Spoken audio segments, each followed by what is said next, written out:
Hey everybody, my name is Steve. This is the Kershaw Filter Pocket Knife. This happens to be my favorite knife of all time. It's my everyday carry knife.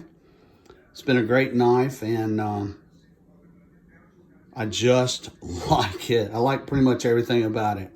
The way it feels, the way it handles, the way it cuts. It always comes very sharp and it's easy to sharpen. But one of the questions that I see in the Amazon question and answer about this Kershaw filter is if the back of the blade can strike a ferro rod. So I'm here to tell you that it can, and we'll do it on camera, and I'm going to show you. So here's a ferro rod.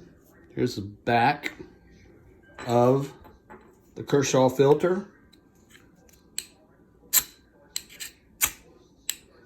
I'm not sure how well the camera's picking it up, but it's doing an excellent job of striking the ferro. So the answer to that question is yes. The Kershaw filter, the back of that blade, squared up and sharp, will strike a ferro rod. I hope this information has been helpful if you're looking at this product.